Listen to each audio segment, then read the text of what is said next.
à tous et bienvenue pour un nouvel épisode de Total Botola. Au programme aujourd'hui, le succès fulgurant du Raja contre la RSB, la lutte pour la deuxième place, le FUS qui n'est pas au meilleur de sa forme, mais aussi les 6 botolistes retenus par Hervé Renard dans sa dernière liste. Bonjour Elias. Bonjour Moïma. إلياس شاهدنا فوز ربما تاريخي ديال فريق رجاء البيضاوي ضد الغانيسونس دو بركان. واش غادي يكون تحفيزي باش انهم يمشيو ورا هذيك لا دوزيام بلاص وما يفبليسيوش؟ شفنا ان الرجاء قدم مباراة كبيرة، حقق فوز كبير. الجولة الثانية شفنا ان فريق نهضة بركان انهار تماما. شفنا ان الفريق ديال الرجاء كان بامكانه يزيد الاهداف، وكيف ما قال منير جعواني مدرب نهضة بركان بعد نهاية المباراة لحسن الحظ انهم انهزموا 7 الاهداف. شفنا فريق نهضة بركان يعني أنا كان ممكن يكون بيغ. بيان سور، لان شفنا فريق نهضة بركان في الجولة الثانية كان منهار تماما، الخطوط ديالو ما كانش منسجمه. هذا الشيء ما عودناش عليه الصراحه الفرق نهضة بركان اللي نقدروا نقولوا ان نهضة بركان في هذه المباراه عانى من ضغط المباريات، من العياء، ايضا غياب ديال الجمهور صراحه في البطوله امر مؤسف، لان ما شفناش ان الجمهور كان حاضر.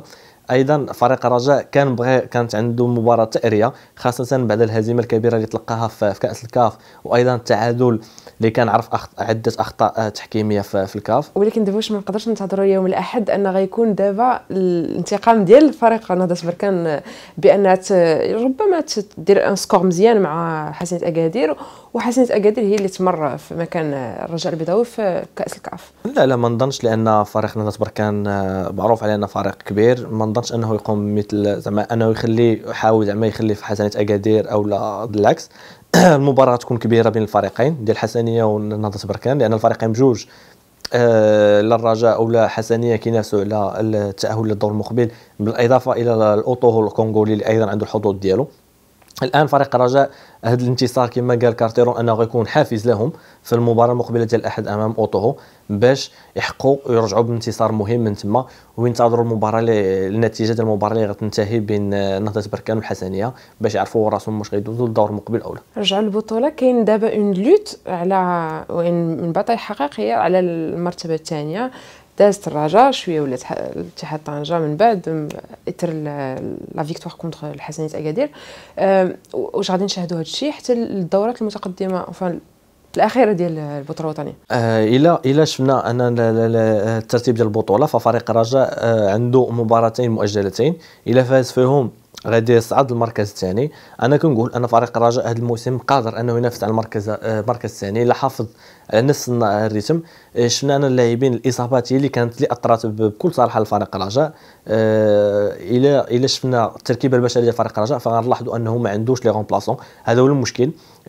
فيما كنشوفوا ان اللاعبين كيكونوا حاضرين لي تيتولير، كنشوفوا ان الفريق الرجاء فريق كيقدم مباراه جميله. شفنا انا في عديد المباريات هما نفس اللاعبين اللي كانوا توجوا بالكاف الموسم الماضي، وايضا كانوا كيقدموا مباريات في المستوى في بدايه الموسم. الاصابات هي اللي اثرت على فريق الرجاء.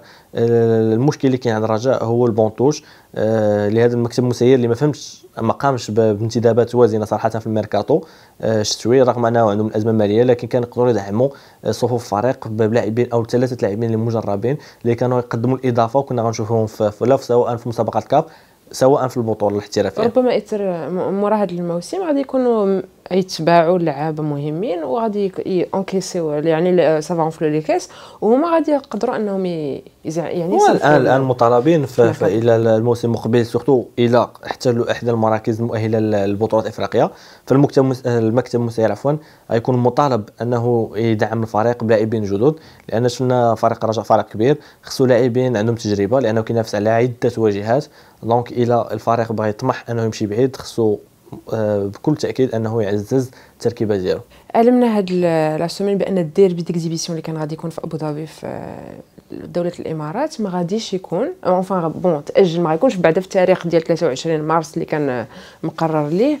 ودار الرجاء واحد البيان تفسيري باش يشرح النقاط اللي خلاته انه يطلب تاجيل المباراه، العياء ديال اللاعبين، كونهم انهم مقبلين على يعني استحقاقات افريقيا لا سوبر كوب، ولو فيت انهم اللعابه يعني 8 لعابه اساسيين غيمشيو مع المنتخبات. واش هادشي كيبان لك مقنع؟ انا اللي ما فهمتش انه المكتب المسير ديال فريق الرجاء اعطى الموافقه ديالو الوغ كان عارف لي دات ديال المباريات، كان عارف انها غتكون دات فيفا.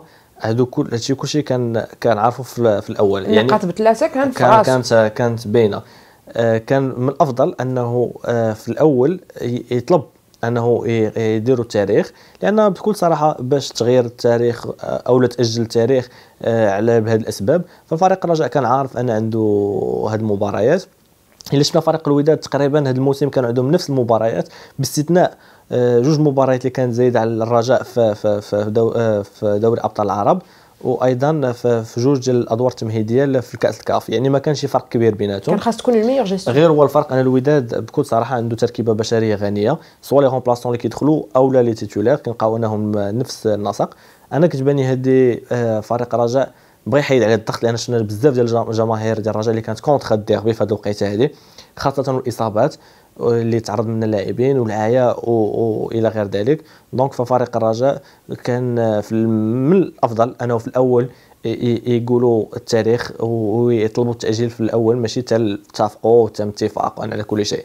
لكن كيبان لي انه حاليا المباراه بعض المصادر كتاكد انه غيتجرى في منتصف افريل. الا تكلمنا على لو او دو طابلو، دابا نشوفوا لو با دو طابلو، كاين الكوكب مراكشي، كاين الشباب ريف الحسيمه اللي كيعانيو شيئا ما، وكاين الفتح الرباطي اللي كيمر من ظروف حقيقه قاسيه وماشي يعني متعودين من طرف الفتح. الفتح 5 ماتش سون فيكتوار يعني. هذه بطبيعه الحال الفتح الرباطي هذا الموسم كيدوز من مرحله انتقاليه. شفنا انه كيعاود بناء الفريق، مشاو لي كادر ديال الفريق، بدر بولهرود، نايف اكرد، كاع اللعابه اللي كانوا في السنوات الاخيره تالقوا في البطوله الاحترافيه. هذا امر عادي بالنسبه لي. الان الفريق كنشوفوا انه يلا كاين لاعبين جدد، لاعبين شباب اللي كيعتمد عليهم وليد الكراكي. الفريق ما غاديش يقول الكلمه ديالو حاليا، ولكن غيقول في السنوات من غياخذ سنوات مقبله، خاصه ان اللاعبين ياخذوا تجربه. فريق الفتح معروف على انه فريق كيعتمد على اللاعبين الشباب اللي كيعطيهم الثقه، وشفنا ذلك انا في السنوات الاخيره كيفاش الفريق بنى فريق قوي، وشفنا انه نفس في مسابقات الكاف وايضا في البطوله وتألق. والان هذه مرحله انتقاليه. ما نظنش ان الفريق الفتح مرشح انه يكون بين الانديه تقدر تنزل دوزيام ديفيزيون، خاصه ان عندهم مكتب مسير محترف بالاضافه الى المدرب الركراكي، لان ايضا كيبقى من بين المدربين الشباب المغاربه المميزين. كنظن ان فريق الفتح عنده نقاط تخصيص لها باش يتدارك الموقف قبل من نهايه البطوله. وبالنسبه للمدرب وليد الكراكي مازال كيحتفظ بلا كونفيونس ديال المكتب المسير ديال فتح الرباطي. واش هذا قرار صائب؟ وساشون ان وليد الكراكي عنده دي زوفر لا في المغرب لا برا المغرب، كاين دي رومور على الرجاء، كاين دي رومور على ليسبيرونس كاع. زعما شنو كيبان لك، واش شنو هو القرار الصائب؟ هو قرار صائب لانه المكتب المسير ديال الفريق الفتح الرباطي عارف ان وليد الكراكي كيتماشى مع الافكار ديالهم. مدرب شاب طموح، عنده ما يقول بكل صراحه. الان في الفريق كما قلت لك سبقت وقلت لك انه كيمر من مرحله انتقاليه، في المكتب او الجماهير ايضا ما خصهاش تطالب باكثر، لان الفريق الان كيبني فريق قوي، وفي السنوات المقبله غيبان بدون شك غيبان البصمه ديال الفريق فتح الرباطي ولاعبين ديالو، لانه لاعبين رغم انهم شباب انهم كيقدموا مباريات جميله، وذلك رغم بعض الهزائم اللي تلقاها في 5 مباريات الاخيره او التعادلات. وشاهدنا في لا ديرنيير ليست ديال ايرفي رونار اللي كان فيها 33 جوار، سيتي اون ليست تري الارجي، كانوا 6 بطوليست حاضرين، 3 لعابه ديال الرجاء، لاعبين ديال الوداد البيضاوي، و عبد الكريم بعدي لاعب حسنيه اكادير اللي اول مره كينادى ليه. اسكون بو كراندر ان هاد اللعابه ديال البطوله غيكون عندهم واحد الدور يعني ماشي ربما بارز، انه اصلا احمد رضا التكناوتي هو التروزيام غارديان، واللاعبين الاخرين حتى هما يكونوا رومبلاسون ديال الرومبلاسون. الى شفنا المباريات الاخيره ديال هيرفي رونار مع المنتخب المغربي، اللاعبين اللي كيلعبوا فالتشكيله ديالو واضحه وباينه. فاللعابه اللي نادى عليهم الان كيف ما فسر هوايا، قال بانه غيدي مع 18 لاعب باش يلعبوا مباراه ديال ملاوي، 15 يبقاو في المغرب، عاد من بعد غيتجمعوا في المغرب باش يعزل ان جروب ديال 23 جوار اللي غيلعبوا المباراه ديال الارجنتين. بدون شك سبق له انه صرح في وقت سابق انه اللاعبين الشباب اللي كينادي عليهم في بعض المباريات فذلك باش من اجل اكتشاف المنتخب، من اجل الاستئناس بالاجواء ديال المعسكرات اللي كيقوم بها المنتخب. كيف ما شفنا انه وقع مع اشرف داري مع العديد من اللاعبين.